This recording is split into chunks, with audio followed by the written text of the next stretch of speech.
से मैं शुरू करता हूं। ये मंच पे मैंने कहा कि आप जो है, मुझे कुछ छात्र मिले थे और उन्होंने कहा कि हमारे कुछ साथी अभी भी जेल में बंद हैं। तो आप ही कह सकते हैं मुख्यमंत्री को, आप क्या है जरूर दीजिएगा कि हमारे लोगों को छोड़ा जाए। भूपेश बघेल ने घोषणा की वहां पे, जो मुख्यमंत्री हैं, कि अविलंब सारे बच्चों को छोड़ा जाएगा। और वहां के जो एसएसपी थे आके मुझे पूछ रहे थे कि सर आपको पता है कहां कहां बंद है। मैंने कहा कि मुझे कैसे जानकारी है, कोई डीजी जेल को बोलिए और सब बता देगा कहां कहां बंद है।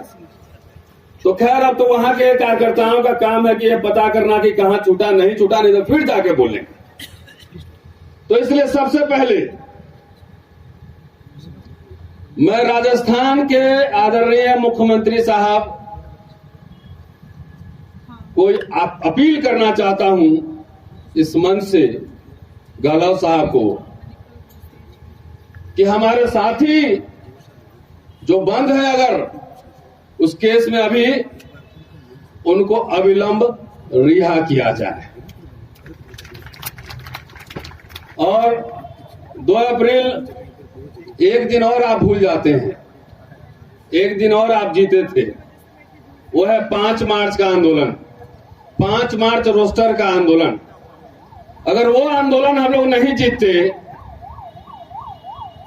उसकी सूत्रपात भी दिल्ली में ही हुई थी, अगर वो आंदोलन नहीं जीतते तो आपको बच्चों के लिए विश्वविद्यालय के दरवाजे सदा के लिए बंद हो जाते। इसको भी सेलिब्रेट कीजिए कम से। तो जैसे चाहे लेटरल एंट्री का मसला हो, चाहे किसान का मसला हो, प्राइवेटाइजेशन का मसला हो, चाहे जो भी हो, चाहे बेरोजगारी हो, भ्रष्टाचार हो, जो कुछ भी हो, सीए एनआरसी हो, ये सब देखने में आपको अलग अलग लगेगा, लेकिन ये भी घटना अलग अलग नहीं है। ये संकेत है कि जो लोग इसको अबाध लागू कर रहे हैं उनकी आस्था संविधान में नहीं है। तो मुझे कोई आश्चर्य नहीं हो रहा, जो संविधान में जिनकी आस्था ही नहीं है, जिन्होंने इस देश में कुछ बनाया ही नहीं, तो उनकी क्या दिलचस्पी होगी। अरे जवाहरलाल नेहरू अंबेडकर में जितने मतभेद रहे हो, गांधी में जितने मतभेद रहे हो, एक बात तो तय था ना कि वो देश को सार्वजनिक संस्थान को बनाना चाहते थे। और आप लोग एक लाइन में सबको लपेट लेते हैं, तो ये भी थोड़ा समाज के ताने बाने थोड़ा जटिल होते हैं। एक लाइन में सबको लपेटेंगे तो आपके पास कुछ नहीं बचने वाला है घंटा। तो मैं ये कह रहा हूं कि साहब जहां जहां सर झुकाते हैं सबसे ज्यादा, उसको सबसे पहले नष्ट कर देते हैं। अडवाणी जी के सामने सर झुकाए, उनको मार्गदर्शक मंडल में डाल दिए, कहीं नजर नहीं आ रहा आजकल। जब जीत कर आए चुनाव, तो सबसे पहले संसद के आगे जाके सीढ़ी पे माथा टेके थे। तो क्या हुआ, अब वो संसद नहीं रहेगा, अब नया संसद बन रहा है, नया संसद बन रहा है। उसी तरीके से जो बार बार वो कह रहे हैं कि संविधान हमारा धर्म ग्रंथ है, संविधान धर्म ग्रंथ नहीं है। बात समझिए, संविधान वैचारिकी, ये संविधान धर्म ग्रंथ है। और मैं बाबा साहब की वजह से हूं, तो समझिए कि संविधान और बाबा साहब दोनों खतरे में, ये बात समझ लेना। तो एक एक बात समझाने की जरूरत नहीं है, बुद्धिमान को इशारा ही काफी होता है। अब देखिए 2 अप्रैल 18 को जो हमारे बच्चे साथी मरे हैं, जो शहीद हुए हैं, वो मध्य प्रदेश में, उत्तर प्रदेश में, राजस्थान में, और तीनों जगह बीजेपी की सरकार है। उस समय है कि नहीं? 18 में किसकी सरकार थी? तीनों जगह। और आज देखिए सब कुछ लुट रहा है, बिक रहा है। मैं विश्वविद्यालय में पढ़ाता हूं, 5 मार्च का रोस्टर आंदोलन हम लोगों ने किया था, लेकिन हमारे आंदोलन करने से क्या होगा? अरे मैं शिक्षक हूं, मैं वोट लेकर थोड़े शिक्षक बना। ज्यादा जिम्मेदारी तो लीडर्स की होगी, जो वोट लेते हैं, जनता के प्रति जिम्मेदार हो वो होंगे। मेरा काम समीक्षा करना है, लिखना है। लेकिन जब हम लोग सड़क पे हल्ला करते हैं तो जब नेता लोग बहुत गिद्ध की तरह नजर रखता है, ऐसे लगता है कि मामला गर्म हो रहा है तो पट से संसद में उठा देगा, उसके पहले नहीं बोलेगा, उसके पहले नहीं बोलता है। सारे केस में हम लोग देख रहे हैं लगातार। क्यों? क्योंकि ये लोग तनखैया लोग हैं, तनखैया। दिग्नेश भाई बुरा मत मानना, आपको नहीं कह रहा हूं, तनखैया लोग को कह रहा हूं। लेकिन क्या कीजिएगा, सिर्फ गाली देने से काम नहीं चलेगा मेघवाल साहब। इसी तनखैया लोग से ये काम लेना है।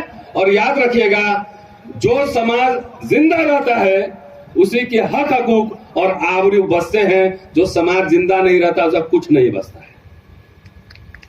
इतना ही लोग जाके अपने सांसदों के घर पे अड्डा लगाओ, हंगामा करो, मोबाइल ऑन करो, करो ना। कितना खर्चा लगता है। जनप्रति में तो अभी एक यूट्यूब चैनल चला रहा हूं, आप लोगों में से कई साथी शायद देख रहे होंगे, अंबेडकर नामा। कि हमारे यहां आजकल हुआ है क्या कि बिना पढ़े लिखे भी अंबेडकरवादी हो गए।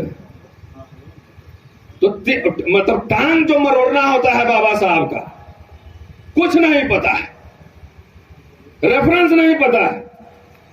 और जो कुछ कहिएगा कि आप सफेद क्यों पहन लिए, आप लाल क्यों पहन लिए, आपको ये पहनना चाहिए, आपको ये खाना चाहिए, आपको ये करना चाहिए, ऐसे लगता है कि बाबा साहब उनके लिए डिक्शनरी और कोड ऑफ कंडक्ट बना के गए। और मुझे कई लोग कहते हैं कि हमने पूछा, अब पढ़े लिखे लोगों से पूछा कि भाई अंबेडकरवाद क्या है, तो हमको तो जवाब मिला कि अंबेडकरवाद 22 प्रतिज्ञा है, पढ़े लिखे लोग।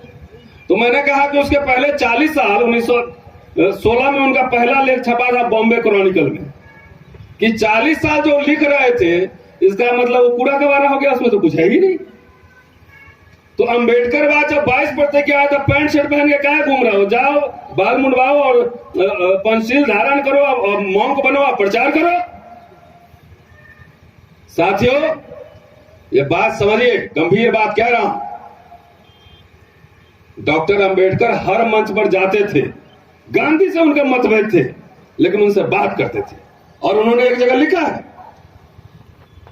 कि सिद्धांत विहीन अस्पृश्य के साथ बैठने से बेहतर होगा कि मैं गांधी के साथ बैठूं, क्योंकि गांधी के साथ मेरे सैद्धांतिक मतभेद।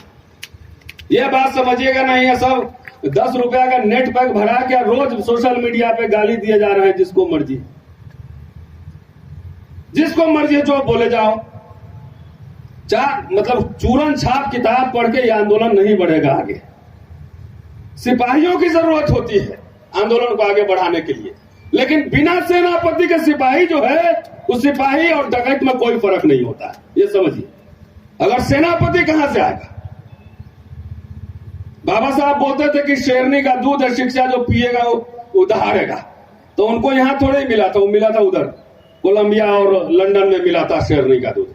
हमारे तो जितने बड़े बड़े साहब हैं वो अपना बच्चा को विदेश भेजते नहीं पढ़ने के लिए। आईएएस के बेटा आईएएस बनेगा, आईपीएस ही बनेगा। तो इंटेलेक्चुअल पैदा नहीं करोगे तो आपके सामने जो है चिल्लाते रहो, सब खत्म हो जाएगा। ये विमर्श कौन पैदा करेगा? विमर्श? आईएएस लोग तो भाई 60 साल में रिटायर करेंगे तब आवाज निकलेगी। लैटरल एंट्री पे हम लोग इतने प्रोग्राम कर लिए, इतने प्रेस कॉन्फ्रेंस कर लिए, और जो आईएएस बच्चे जिनको बनना है उनमें दम ही नहीं है कि हम लड़ लें। और जो आयरन गेट, जो आईएएस अपने आप को कहता था आयरन गेट, कि हम आयरन गेट अंग्रेजों ने बनाया है, मार के मोदी सरकार ने उसको तुमको प्लास्टिक गेट को बना के तोड़ दिया। आवाज नहीं निकल रही है। ये बात समझिए कि नहीं निकल रही है। तो खाली जिग्नेश मेवानिया, रतन लाल और 4 धर्मेंद्र जाटव और ये लड़ लेगा? लड़ना आपको अपनी लड़ाई पड़ेगी। आप आदत जो पड़ गई है कि दूसरा लड़के हमको दे दे, हम आराम से खा ले, ये आदत छोड़िए। और मैं बहुत सारी बात बता सकता हूं, कहानियां, लेकिन कुछ दिलचस्प पहलू बता के बाबा साहब के राइटिंग से जो मैंने पढ़ा है, जो वीडियो में डालता हूं अम्बेडकर नामा पे, उससे कुछ दिलचस्प पहलू मुझे मिले हुए आपसे साझा करना चाहता हूं कि बाबा साहब गणेश उत्सव में भी जाते थे, लेकिन बात कहते थे जो उसे कहना होता था। बाबा साहब शिवाजी जयंती में भी जाते थे, आज 6 बजे वीडियो डलेगा, देख लीजिएगा। और ब्राह्मण पुरोहित के आमंत्रण पे जाते थे और भजन कीर्तन में भी शामिल होते थे, पेज नंबर के साथ बोला, लेकिन अपनी बात रखते थे। अब सबको आप कहिए कि ये भी खराब है, ये भी खराब, तो बात किससे कीजिएगा? अंतिम में आपको अकेले घर में अपने से बात करना पड़ेगा, आप पागल हो जाइएगा।